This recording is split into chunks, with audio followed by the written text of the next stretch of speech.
Graça e paz, meus irmãos.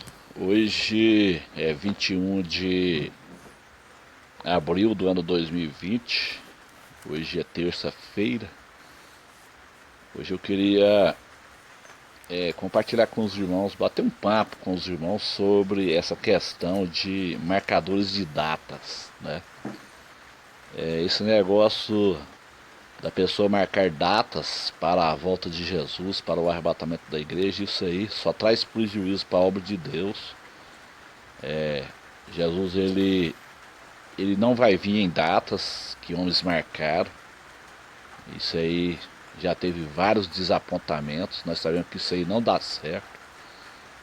Então, além de trazer prejuízo, ainda surge movimentos que hoje são chamados de seitas. Então esse negócio de marcar datas, isso aí, geralmente os movimentos chamados seitas foram através de marcação de datas. Vou falar aqui sobre, por exemplo, o pastor Guilherme Miller, que no princípio do século XIX, quando pouca ênfase era dada à segunda vinda de Cristo, um pastor por nome de Guilherme Miller, ele era pastor batista do estado de Nova York, dos Estados Unidos. Então o que ele faz? Ele dedica-se ao estudo e à pregação deste assunto, lendo Daniel 8,14. Então o que ele baseia o seguinte: lá está escrito assim: até 2.300 tardes e manhãs, e o santuário será purificado. Então o Guilherme Miller, ele passou a fazer deste cálculo o tema de uma grande controvérsia sobre os eventos futuros. Então desse movimento do Guilherme Miller surgiu o Adventismo do sétimo dia. Então o Guilherme Miller fez o seguinte: ele calculando que cada um dos 2.300 dias da profecia de Daniel representava um ano, né? Miller, ele tomou então o regresso de Esa do cativeiro, né? Então ele partiu a partir do regresso de Esa do cativeiro no ano 457 a.C. como ponto de partida para o cálculo de que Cristo voltaria à Terra em pessoa no ano de 1834. Essa previsão então fora feita em 1818. Então, tão grande, meus irmãos, olha para os irmãos ver o estrago que isso faz, esse negócio de marcar datas. Isso traz desapontamento, isso traz escarneio, isso traz escândalos, né? Igual aconteceu no dia 23 de setembro de 2017, dia 8 foi a mesma coisa, dia 8 agora passado, de abril. Muitas pessoas ficaram escandalizadas, escarneceram da volta de Jesus, né? Porque havia marcação de datas para essas datas aí, dizendo que Jesus voltaria. Então o impacto causado por Guilherme Miller por essa revelação, foi tão grande o impacto naquela época, que muitos crentes, eles vindo de diferentes igrejas, doaram as suas propriedades, muitos abandonaram os seus afazeres, né, pararam de trabalhar, venderam as coisas que tinha e se prepararam para receber o Senhor no dia 21 de março daquele ano, ou seja, do ano 1834. Então o dia aprazado chegou, mas o tão esperado acontecimento não se deu, porque não ia acontecer mesmo, né? Isso aí foi um grande desapontamento. Então o que ele faz? O Guilherme Miller, ele revisando os seus cálculos, Miller concluiu que havia errado por um ano, e anunciou então que Cristo voltaria no dia 21 de março do ano seguinte, ou seja, de 1844. Porém, ao chegar a esta data, Miller e seus seguidores, em número aproximado de 100 mil, olha para os irmãos ver, já havia 100 mil pessoas seguindo Guilherme Miller. Então ele sofre uma nova decepção. Uma vez mais, Miller fez um novo cálculo, segundo o qual Cristo voltaria no dia 22 de outubro de 1844. Porém, essa previsão falhou também. Aí o que acontece? Já havia ali 100 mil seguidores ali. Então, isso rachou a Igreja Batista, né? E formou o Adventismo do Sétimo Dia, porque o Guilherme Miller, ele se retrata. Ele reconheceu o seu erro, então a pessoa, ele foi humilde, porque a gente tem que ser humilde. O Guilherme Miller, ele se retrata, então ele reconhece o seu erro e morreu fielmente como um pastor batista. Então Guilherme Miller deu toda a prova de sinceridade, confessando simplesmente que havia se equivocado em seu sistema de interpretação da profecia bíblica, e nesse tempo ele mesmo escreveu: acerca da falha da minha data, expresso francamente o meu desapontamento. Esperamos naquele dia a chegada pessoal de Cristo, e agora dizer que não erramos é desonesto, né? Miller reconheceu. Então ele disse aqui, ó: nunca devemos ter vergonha de confessar nossos erros abertamente. Mas ficou um estrago, tá vendo? Os irmãos estão vendo como que começa um movimento chamado seita, um movimento herético.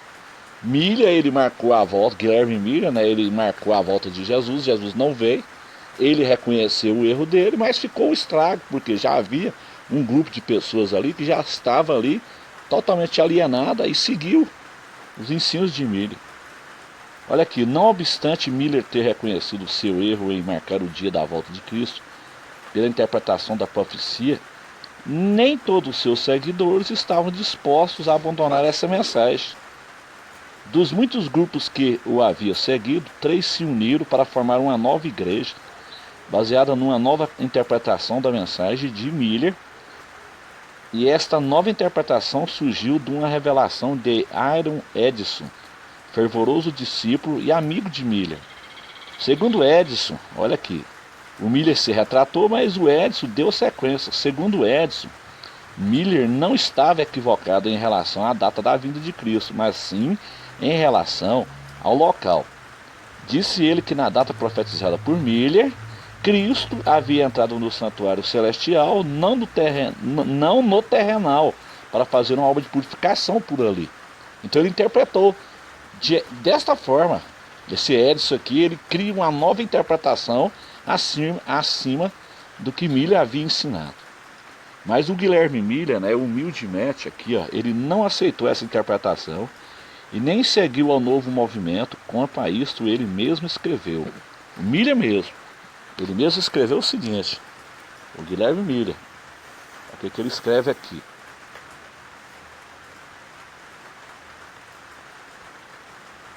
Então o que o Guilherme Miller escreve aqui?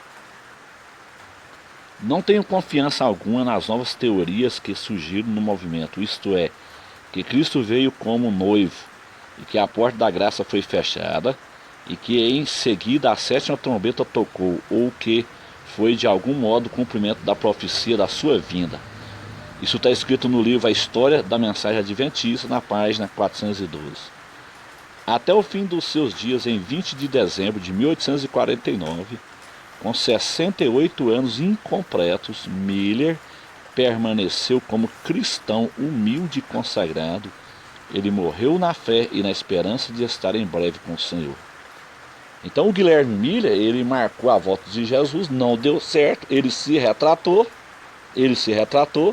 e morreu fielmente como um pastor batista. Mas o movimento ficou. Vocês vão estar vendo o estrago que faz? Isso causa um estrago. Então o que acontece? Surge um movimento adventista dentro da igreja batista. Então aqui, ó, dos 3 grupos que apoiaram Aaron Edson na sua nova revelação, 2 deles deram substancial contribuição para a formação da seita hoje conhecida como Adventista do Sétimo Dia. O primeiro era dirigido por Joseph Bates, que observava o sábado em vez do domingo, e o segundo grupo dava muita ênfase aos dons espirituais, particularmente ao de profecia, e tinha entre os seus membros a senhora Ellen White, que dizia ter o dom de profecia. Ao se unir os 3 grupos, cada um deu a sua contribuição para a nova igreja em formação. O primeiro, a revelação de Edson, com respeito ao santuário celestial. O segundo, o legalismo. E o terceiro grupo cooperou com uma profetisa que por mais de meio século haveria de exercer influência predominante na fundação e crescimento da nova igreja. Não obstante possuir uma esperança escatológica, o Adventismo do sétimo dia ainda expôs uma doutrina pouco coerente com a revelação divina dada através das Escrituras. Então, meus irmãos, como que surgiu então a Igreja Adventista do sétimo dia? Por causa desse movimento de Guilherme Miller na Igreja Batista, que marcou a volta de Jesus. Tá vendo? Então, os irmãos têm que tomar muito cuidado com isso. Jesus, ele não vai vir em datas marcadas pelo homem. Já houve o 23 de setembro, né? Já o grande desapontamento aqui, né? Aqui na história de Miller, que já teve um grande desapontamento. 23 de setembro foi um outro. 23 de setembro de 2017 foi um outro grande desapontamento. 8 de abril foi um outro desapontamento. Dia 15 foi um outro desapontamento. E por aí vai. E qualquer pessoa que marcar datas para a volta de Jesus vai ser desapontado. Então a gente tem que tomar muito cuidado com isso. Isso só traz prejuízo para a obra de Deus. Isso não traz, meus irmãos, edificação para a igreja de Deus. Então o resultado do movimento de Guilherme Miller está aí hoje a Igreja Adventista do sétimo dia, que surgiu dentro da Igreja Batista. Então esse negócio de marcar datas não dá certo.